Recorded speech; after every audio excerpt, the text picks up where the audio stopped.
c'est vrai que jouer finaliste de ce tournoi, c'est une belle performance, mais j'ai pas eu l'impression d'avoir réalisé un exploit parce que c'était du match-play déjà. Et tout le monde sait qu'en match-play, il peut tout se passer. Enfin, n'importe quel scénario peut arriver. Bon, c'est clair que j'ai bien joué au golf, mais j'ai pas joué mon meilleur golf. Ce qui a fait la différence, c'est que j'ai un mental très solide cette semaine-là. Ce que j'ai fait la semaine dernière, c'est super, c'est un très bon résultat. Mais je me sens capable de faire mieux et la prochaine fois de gagner. Ça arrivera peut-être pas là dans les semaines qui suivent, ni dans les mois. Peut-être que ça se reproduira que dans 1 an, 2 ans. On ne peut pas savoir avec le golf. Mais en tout cas, la prochaine fois, je serai mieux préparé.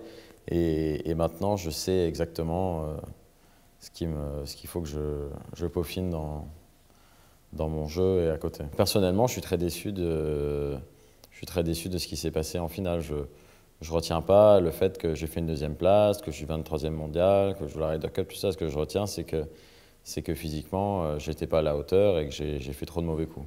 Je me suis bien accroché, je me suis prouvé que même en jouant un golf très moyen, j'avais les capacités mentales de pouvoir rivaliser, ouais, avec les meilleurs joueurs mondiaux.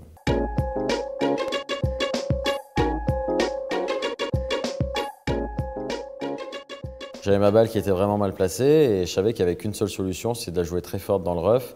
Et c'est le genre de coup où il ne faut pas trop réfléchir, il ne faut pas se poser de questions. Quoi. Donc j'ai pas fait de coup d'essai parce que de toute manière, c'est des coups, il faut les jouer à 100%. Donc je ne me suis pas posé de questions, j'ai joué et la balle est bien sortie.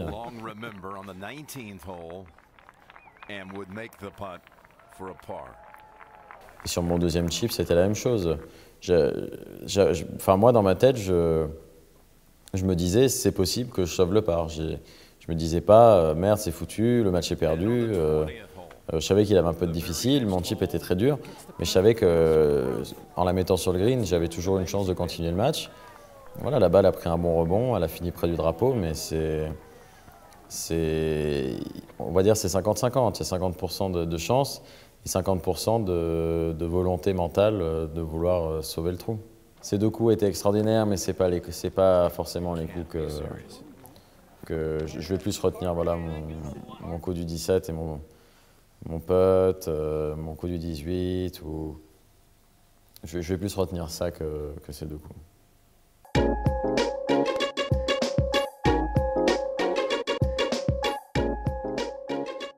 J'ai pas encore trop réfléchi à ce que j'allais faire. Là, je peux jouer tous les tournois jusqu'à fin 2015. Donc, je peux prendre mon membership pour les gens qui pensent que je suis obligé de gagner un tournoi pour faire partie de la FedEx Cup. Il faut simplement que je prenne mon membership pour pouvoir jouer la finale. Donc, je vais peut-être le prendre, peut-être pas cette année. Parce que si je le prends, ça m'obligera à jouer beaucoup plus de tournois là-bas. Donc non, j'ai vraiment pas trop d'idées. Pour l'instant, j'ai pas le temps de m'organiser pour aller habiter aux États-Unis. Donc je vais rester ici, je vais aller jouer quelques tournois, mais l'année prochaine, je vais voir comment je vais m'organiser pour jouer là-bas. Ouais. Ce qui est sûr, c'est que je pourrais pas habiter là-bas tout seul et jouer toutes les semaines, être seul. Ça c'est clair que je vais voir comment. Enfin, je répète, je vais voir comment je vais m'organiser. C'est vrai que les gens m'ont tout de suite bien, si je peux dire, adopté, quoi. Parce que je suis quelqu'un de sympa, j'ai pas la grosse tête.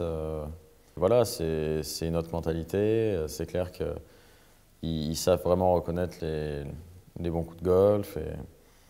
Et puis pour ce qui est des médias, j'ai pas trop. J'ai donné pas mal d'interviews, mais j'ai pas trop regardé ce qui s'était dit, mais je pense qu'ils ont envie que je revienne faire des tournois du PGA Tour.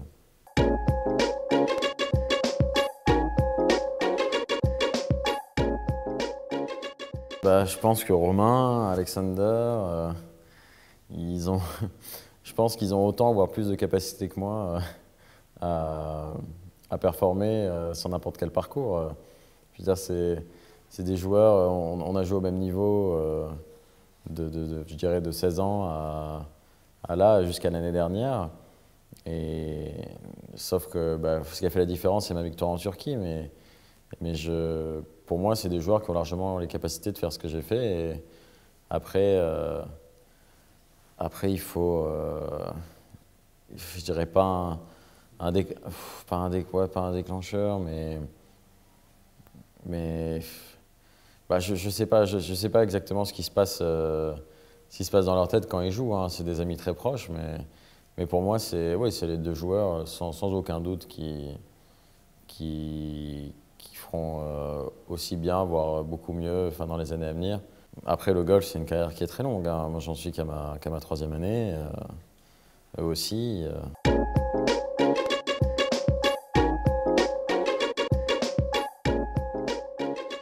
La Ryder Cup, c'était un gros objectif. C'est clair qu'il y a 2 ans, ou même l'année dernière, quand je disais oui, mon objectif c'est de jouer à la prochaine Ryder Cup, 95% des gens rigolaient, mais bon, moi je savais que j'en étais capable. Et voilà, aujourd'hui je le fais. Et pour moi, c'est pas, je réalise pas un exploit, c'est juste que je me suis entraîné pour ça. Avec Benoît, on a fait des gros changements pour que je puisse performer dans ces tournois-là.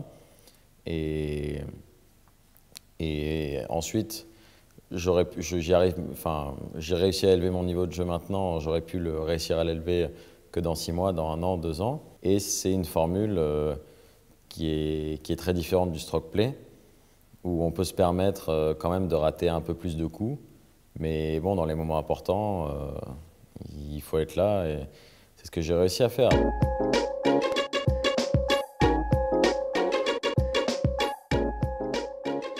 En parlant avec tous les grands joueurs, en parlant avec McDowell, avec Ernie Els, avec Ian Poulter, ils ont tous le même discours. C'est un grand joueur de golf, c'est sur la durée que ça se voit. C'est pas quelqu'un qui va gagner un majeur ou qui va gagner 2 WGC en l'espace de quelques mois et qui ensuite va disparaître. C'est un très grand joueur de golf, c'est quelqu'un comme Jiménez par exemple.